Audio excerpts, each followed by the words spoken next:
Boa noite, alunos, tudo bem com vocês? É a professora Alexandra quem está falando. Nesse momento, em língua portuguesa, entraremos num novo conteúdo que nos ajudará, sobretudo, a compreender um uso específico da língua portuguesa. Sim, porque a língua portuguesa ela é um idioma único, mas existem várias formas de usar. Dentre esses vários usos, nós vamos ver em especial um uso aqui nesse momento. Mas antes da gente entrar nesse conteúdo, a gente tem que fazer algumas reflexões. Por quê? Porque eu estou falando de vários usos da língua portuguesa. Ué, como assim vários usos? A língua portuguesa não é uma só? Vamos tentar entender. A gente tem que tirar um pouco da cabeça que em língua portuguesa existe o que é certo e existe o que é errado. A gente não pode dizer que é só o advogado que fala certo e que o caipira lá do interiorzão fala tudo errado. Essa noção de certo e errado não existe.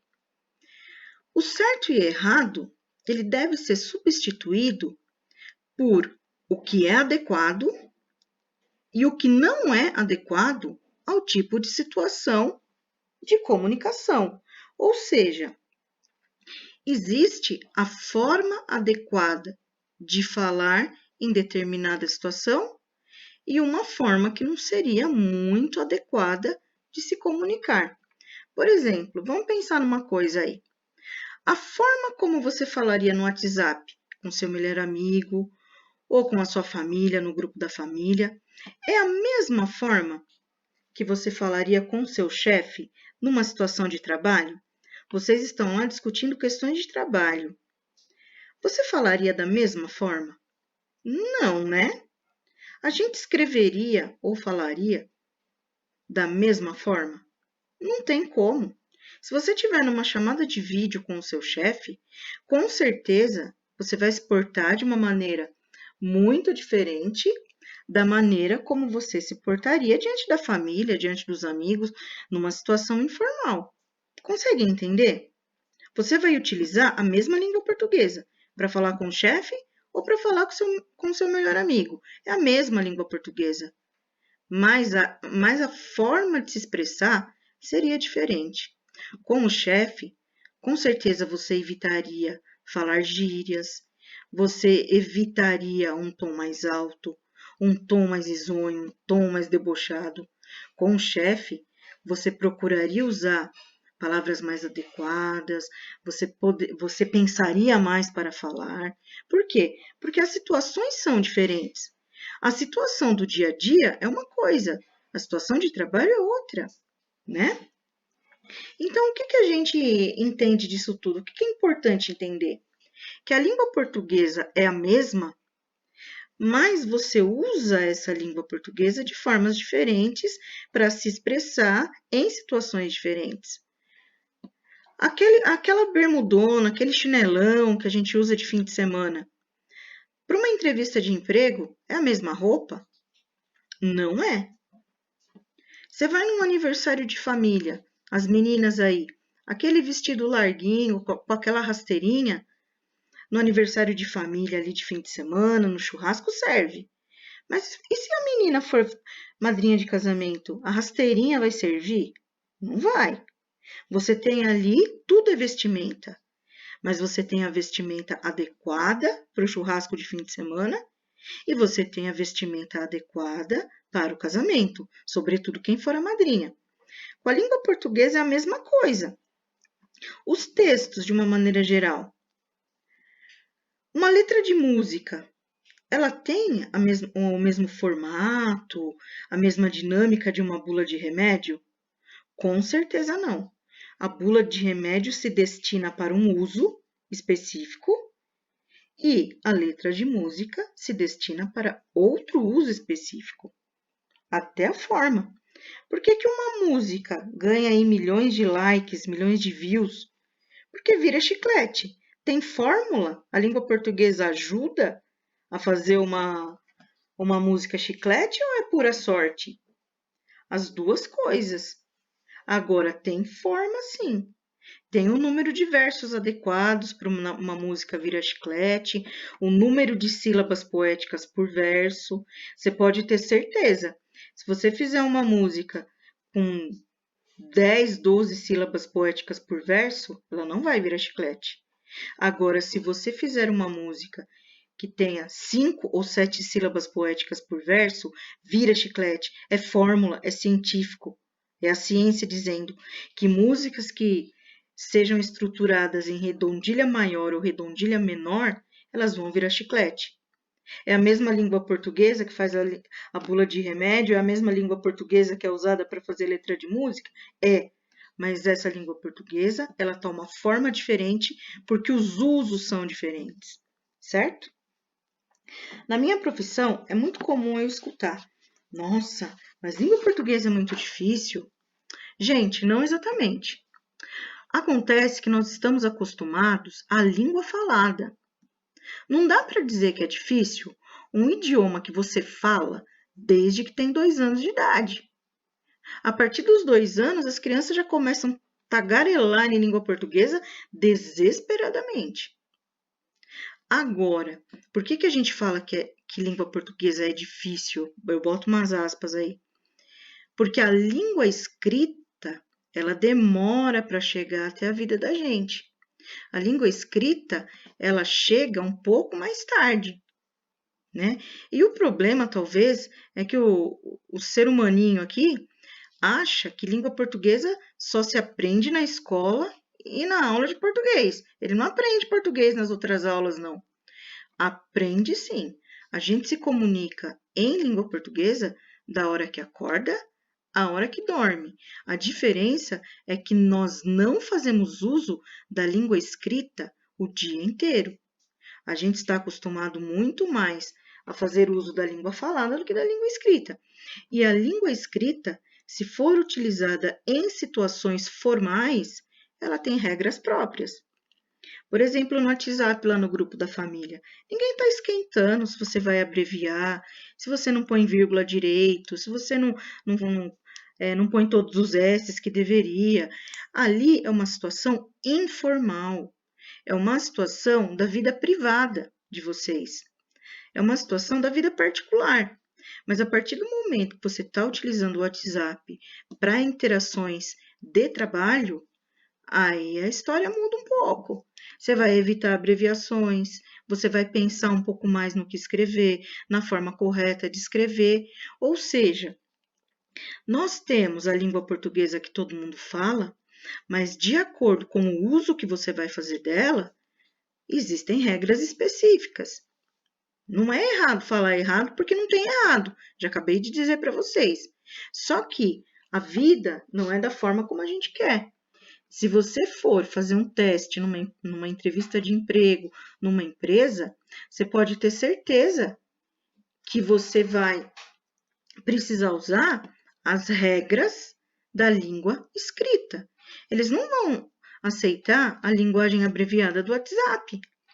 É porque eu quero isso? É porque alguém quer? Não. A sociedade funciona dessa forma. Em situações formais, você precisa usar as regras da língua. A gente pode mudar isso? Não, não pode. É até um dado. Acho que vocês já devem ter ouvido falar naquela empresa Cato, que você cadastra o seu currículo, paga lá uma quantidade por mês, que eu não sei quanto que é, e eles ali distribuem os seus currículos para as empresas cadastradas. É mais ou menos isso. Esses tempos aí atrás eu tava vendo uma entrevista, não li não, eu vi mesmo a entrevista, né? De uma moça ali, que era uma das chefes de RH da Cato, e ela dizia que, pasmem, a maioria dos currículos era assim, uma porcentagem muito alta de currículos que eles já eram reprovados mesmo antes deles lerem as qualificações das pessoas, mesmo antes de darem atenção às suas experiências profissionais, ao seu grau de estudo, eles já reprovavam na capa inicial do currículo, na primeira página preenchida. Por quê? Por conta do grande número de erro de palavra, erro de ortografia que existia. Então, você é reprovado, não foi a sua falta de experiência que te reprovou. Foi a primeira página do teu currículo pelo número de palavras erradas em português. Olha só que injustiça. É uma injustiça? É, porque às vezes você tem ali um ou outro erro de português, mas se o cara abre teu currículo ali, ele vai ver que você tem uma experiência enorme, que ele está perdendo um ótimo profissional para a empresa dele. Ok, eu concordo que é uma injustiça, mas a vida não funciona da forma como eu penso, né? A vida funciona da forma como eles pensam. Então, essa questão da gente se preocupar, como escreve tudo, é algo que a gente tem que ter. O quê? Para viver disso dia e noite? Não. A gente não vai viver nessa ditadura da língua portuguesa dia e noite. Mas você tem que saber que em algumas situações você vai ter que usar. Nós mesmos, nós julgamos, a gente julga muito o livro pela capa.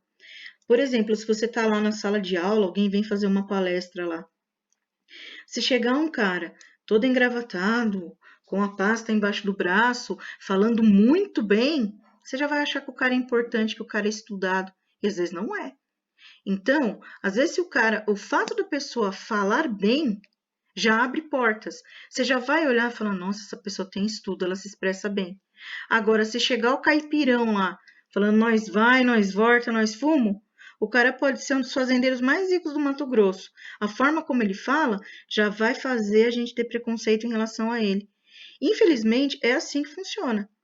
Então, a forma como você escreve, a forma como você lê, a forma como você fala, ela não te deixa melhor ou pior do que ninguém. Pelo contrário, caráter não vem aí nessa fórmula.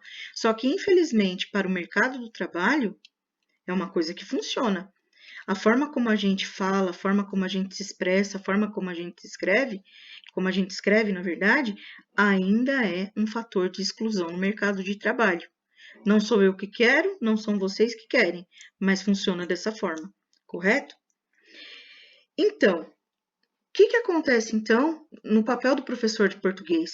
A gente tem que familiarizar vocês com as regras da língua portuguesa e os diversos usos. Eu tenho que deixar muito claro para vocês que não existe a questão de certo ou errado, mas a questão de adequado e inadequado.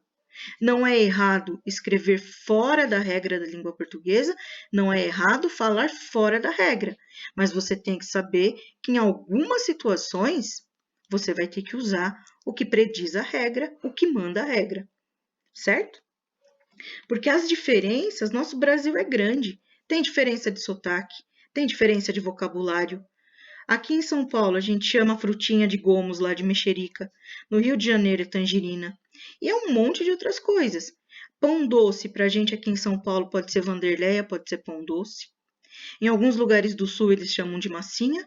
Para mim é massinha de modelar, mas lá não, massinha tipo Vanderleia. Então, o que acontece? A gente tem que entender que não existe certo ou errado. O baiano não fala errado, a gente não fala errado. O que acontece é que o Brasil é muito grande, tem influência de várias culturas, tem muitas influências externas e a maior marca de cultura de um povo é a língua que esse povo fala. O vocabulário que a gente usa é muito a nossa cultura, né? Ela é completamente responsável pela forma como a língua portuguesa é falada num determinado lugar, é escrita em determinado lugar. Mas entendendo, a regra é uma só. Só que a gente não precisa usar a regra todo dia. É igual vestido de festa. Eu não preciso usar todo dia, mas eu tenho que saber que em determinadas ocasiões é o vestido de festa que eu vou ter que tirar do armário, certo? Como eu disse logo no início aí dessa videoaula, nós vamos aprender um uso específico da língua hoje. Que uso específico é esse? A gente vai tentar entender um pouco o processo de criação dos poemas, da poética. Por quê? A gente não pode dizer que uma bula de remédio ela é parecida com um poema, né? Não, né? O poema é muito mais criativo, o poema traz versos para a gente refletir, o poema ele traz uma linguagem mágica para ser decifrada. Às vezes a gente olha e fala, minha nossa, o que esse cara quis dizer quando ele escreveu isso? Quando a gente vai lá em Manuel Bandeira, que é um poeta ali de primeira geração do modernismo brasileiro, e ele fala assim: quando a indesejada das gentes chegar. Aí você olha, o primeiro verso do poema dele é esse: quem que é a indesejada das gentes? A morte. Mas por que que o criatura não escreveu morte logo de uma vez? Ué, senão não ia ser poético. Como é que eu ia trabalhar, como é que eu ia exercitar o meu poder de observação sobre a criatividade dele? Então, o que que acontece? As regras da língua escrita, elas cabem no poema? Nananina, não. Claro, você até vai ter poemas, dependendo da época aí, dos escritores, você até vai ter poetas que estão escritos ali no rigor da língua portuguesa. Se você pegar poemas de uma escola literária que se chama Parnasianismo, que é ali século XIX, segunda metade do século XIX, você vai ver poemas impecáveis de acordo com a língua falada, com a língua escrita, desculpa. Mas não é regra. A poesia, ela não tem limites, ela é ampla, ela é criativa. Então, mas não era vírgula ali depois daquele verso? Não necessariamente. Se o poeta queria passar a intenção de dinâmica, ele vai deixar de colocar a vírgula. Por quê? Porque a vírgula, ela dá pausa. Mas o poeta, ele quer uma dinâmica para o poema dele. Não combina com a história que ele conta ali naquele poema, a vírgula naquele momento. Ele quer dar uma ideia de dinâmica. Então, a poesia, ela é revestida de recursos linguísticos. O que são recursos linguísticos? Recursos da língua. O poema, ele não vai ser poema se ele não tiver recursos para fazer essa linguagem criativa. Então, do que fazem uso os poetas para fazer que seus textos deixem de ser simples textos para se tornarem poemas? As figuras de linguagem. Então, a gente vai usar, né, na poesia, por exemplo, para fazer o texto ficar com cara de poema. Senão, o poema não vai ser poema, ele vai ser qualquer outra coisa, ele vai ser um texto simples, ele não vai ter a grandiosidade que um poema merece. Então, a gente vai fazer o estudo, a partir de agora, das figuras de linguagem. Vamos aqui a uma definição para elas. As figuras de linguagem são recursos linguísticos, ou seja, recursos da língua, a que os autores recorrem para tornar a linguagem mais rica e expressiva. O poema tem que estar rico, tem que estar com cara de poema. Então, as figuras de linguagem, dentro da língua portuguesa, são recursos que ele vai utilizar para fazer o texto dele ficar com cara de poema. Por exemplo, lá, quais os recursos que a moça vai usar para ficar com cara de madrinha de casamento? Aquele baita penteado bonito, cheio de onda, cheio de babyliss, aquela cara cheia de maquiagem, né, que depois demora 3 dias para sair. Não são recursos que ela usa para ficar com cara de madrinha? A mesma coisa o texto do poeta. Para o texto do poeta ficar com características de poema, ele também usa recursos. É a maquiagem que ele põe no texto dele. São essas figuras de linguagem, a maquiagem do texto poético. Então, vamos lá. As figuras de linguagem são muito utilizadas na linguagem poética, isto é, encontramos muitas figuras de linguagem nos poemas, pois são as figuras de linguagem que concedem a um texto um caráter diferenciado. É o que ajuda um texto a se tornar um texto poético. São elas as responsáveis pela criatividade do texto, certo? Certo. Mas não são só os poetas que usam as figuras de linguagem. No dia a dia, nós também usamos, mesmo sem saber. Quem é que nunca usou expressões do tipo minha boca é um túmulo? Quem é que nunca disse, mesmo na quarentena, as praias parecem um formigueiro? Ou seja, a minha boca é um túmulo, gente. Parece uma lápide assim, né? Cheia de tijolinho? Não. O que eu estou querendo dizer quando eu digo que minha boca é um túmulo? Pode contar segredo, porque eu guardo, daqui não sai nada. Quando a gente diz que a praia está parecendo um formigueiro, é o tanto de gente que não está respeitando o isolamento social. Isso é uma figura de linguagem. Ou seja, aqui em cima nós já temos dois exemplos de figuras de linguagem que a gente usa no dia a dia. Vamos lá.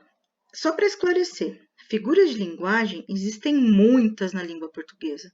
Nós vamos trabalhar algumas em 2 etapas. Nós vamos trabalhar essa primeira videoaula e mais para frente nós teremos uma outra videoaula sobre figuras de linguagem. Nós vamos trabalhar algumas em 2 blocos, certo? Mas são muitas. Hoje a gente só vai ver algumas. Então, resumindo, né? Como eu disse aqui, muitas são as figuras de linguagem, mas nesse momento a gente só vai estudar algumas delas. A primeira delas se chama metáfora. O que é metáfora? É quando você usa um termo fora do habitual, num outro contexto. Quando eu digo assim, sei lá, às vezes alguém aí conhece um Gabriel muito bonito, tem um filho Gabriel lindão, ou um marido ou um namorado Gabriel que é lindão, a gente vai e fala, Gabriel é um gato. Você está querendo dizer que ele tem 4 patas, bigodes, né? E tem 7 vidas? Não, gente, a gente está querendo dizer que o cara é bonito. Isso é uma metáfora, porque eu não estou querendo dizer que ele é um gato de 4 patas. Essa linguagem não é a linguagem literal. A linguagem da metáfora é uma linguagem pela aproximação de sentido. Então, quando eu digo Gabriel é um gato, não estou querendo dizer que ele está em cima do telhado, que ele vai pular. Eu estou querendo dizer que ele é bonito. Lucas é um touro. Também não estou querendo dizer que ele tem 4 patas, tem chifre, né? E vai sair por aí mugindo à torta e à direita. Lucas é um touro porque ele tem um porte forte. Isso é uma metáfora. Eu estou comparando o Lucas por aproximação. É um termo que lembra alguma coisa que é do Lucas. Por que o termo touro lembra alguma coisa que é do Lucas? Porque ele é forte, ele tem força física. Quando eu digo Fernando é um anjo, eu não estou querendo dizer que ele caiu do céu com 2 asas. Estou querendo dizer que Fernando é bondoso, que é uma pessoa do bem, uma pessoa humana, né? Quem é que nunca falou fulano é um anjo? Mas você está querendo dizer que ele é um anjo mesmo? A gente nunca viu ninguém cair do céu, né? Só chuva. Dona Filomena é uma flor. Ela deve ser muito dócil, deve ser muito meiga, muito delicada, assim como são as flores. Ludmilla é fera em matemática. Olha que legal, quando ela chega, ela tem uma juba de 3 metros de cada lado. Não, gente, quando a gente diz que ela é fera em matemática, significa que ela tem uma habilidade muito boa em matemática. Seus olhos são 2 jabuticabas. Para quem leu aí o livro Iracema de José de Alencar, ele dizia, né, que ela tinha olhos de jabuticaba e os cabelos negros como a cor da asa de um pássaro lá, que eu já esqueci o nome. Da graúna, isso mesmo. Então, quando fala que os olhos são 2 jabuticabas, é porque são aqueles olhos bem redondinhos, bem pretinhos mesmo. Tudo isso é uma metáfora e a gente usa demais. A gente usa demais. Quando você diz, nossa, hoje o mar não tá para peixe. A gente não tá nem na praia agora. Como é que o mar não tá para peixe? O que a gente está querendo dizer é que hoje é um dia que não tá fácil. Então, a gente usa metáfora no dia a dia e os poetas muito mais nas obras deles. Então, nós já vimos a metáfora. Vamos ver a comparação. Comparação é mais legal ainda. Para resumir a parada aí, comparação é a mesma coisa que metáfora. A única coisa é que você usa um elemento de comparação. Ó, esperava que você fosse curioso como um gato. Se eu digo assim, esperava que você fosse curioso como um gato, você está vendo que a palavra como, ela une 2 ideias. Esse como ele chama elemento de ligação, né? É um nexo, é o que liga as 2 coisas. Se eu digo assim, Gabriel é um gato, é metáfora. Agora, se eu disser Gabriel é como um gato, eu estou diante da comparação. A comparação, ela tem que ter na frase a palavra que é o elemento que compara. Ó, ela foi rápida, feito um trem. Se eu digo, nossa, ela é um trem, é diferente, é metáfora. Agora, feito um trem, eu estou usando a palavra que estabelece a comparação, tal qual uma máquina trabalhou bastante. Se eu digo assim, Rogério é uma máquina de trabalhar, metáfora. Se eu digo Rogério é como uma máquina de trabalhar, comparação. Então, o como é uma ideia, é uma palavra de ligação, é um termo de comparação, o tal qual é um termo de comparação, o feito é um termo de comparação. Então, se eu uso na frase esses termos de comparação, eu vou ter uma comparação. Mas a metáfora, ela não vem com esses termos. Mas a gente pode dizer que as duas são uma e mesma coisa. A diferença é a forma como se expressa. Se tiver o elemento de comparação, a gente vai chamar de comparação. Se não tiver o elemento de comparação, a gente chama de metáfora. Então, aqui é a segunda figura de linguagem que a gente viu. Vamos ver a terceira. Prosopopeia ou personificação. Ô, palavrinha dura, né? Prosopopeia ou personificação é mais uma figura de linguagem aí.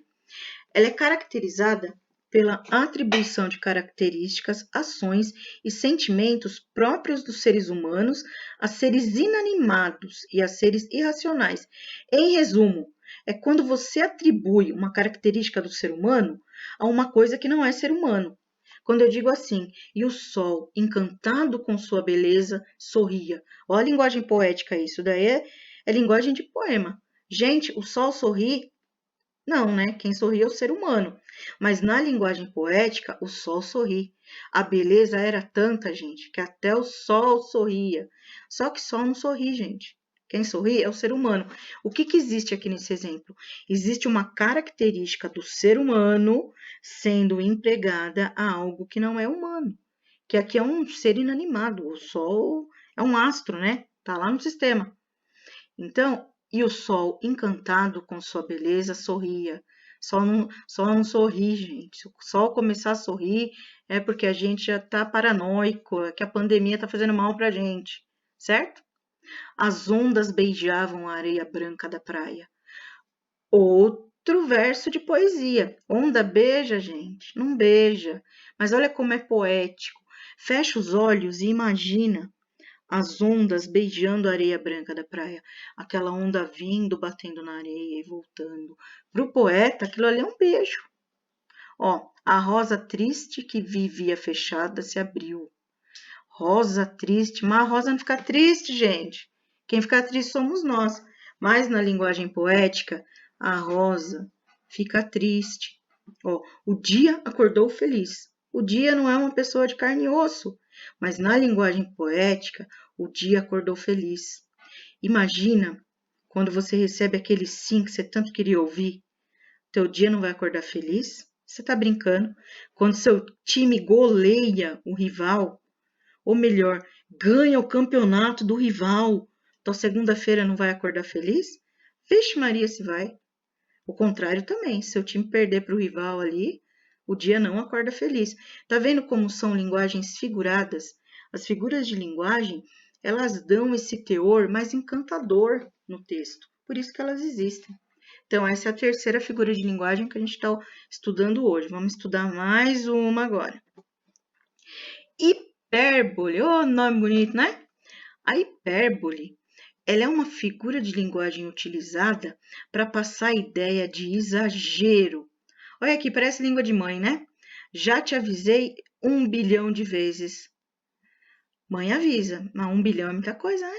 Ave Maria. A gente fala 10 vezes a mesma coisa, mas 1 bilhão, qual a ideia aqui?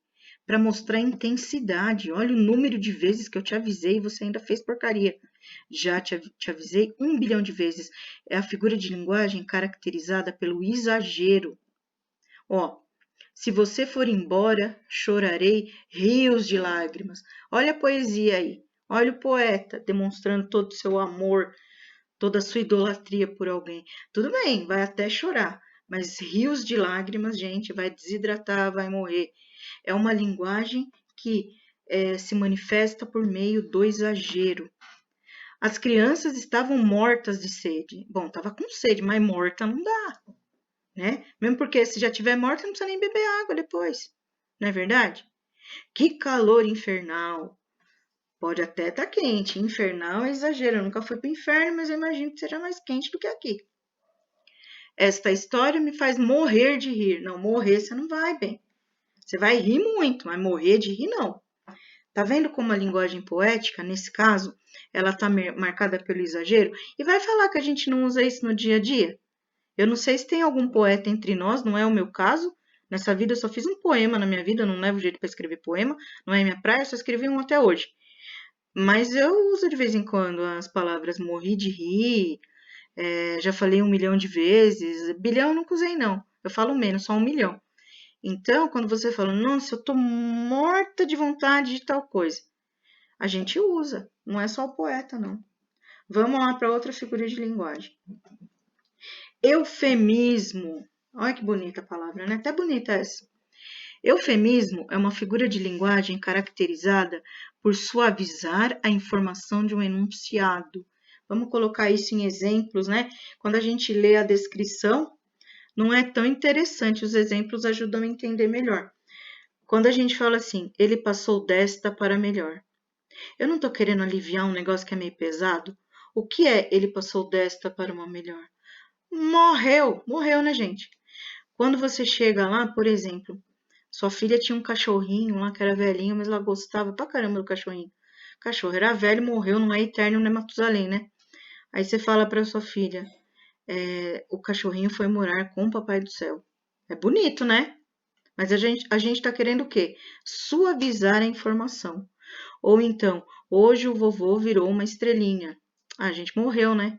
Mas para aliviar a situação da criança ali, que de repente é a primeira morte na família, a gente diz que ele foi morar com o Papai do Céu. Outros exemplos aqui. Sua vizinha é desprovida de beleza. Bom, a gente está querendo dizer que a vizinha, assim, ela é muito simpática, ela é muito legal, mas falta um pouco ali pela semis. Desprovida de beleza significa que ela é legal, mas a lataria não está muito boa, né?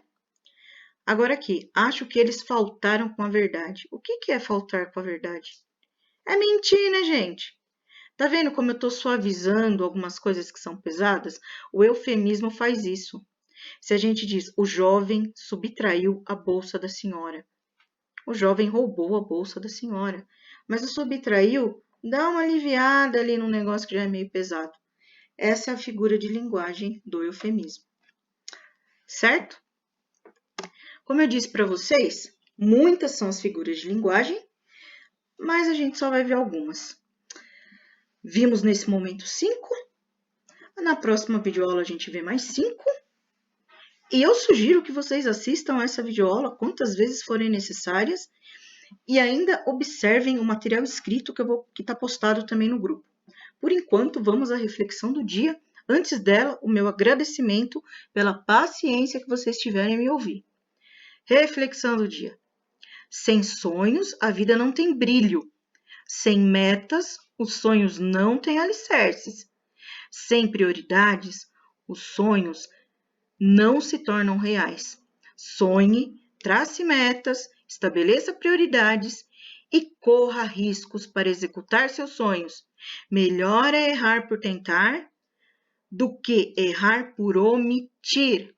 Essa mensagem é do Augusto Cury. Durmam com um barulho desse. Boa aula para vocês, até a próxima.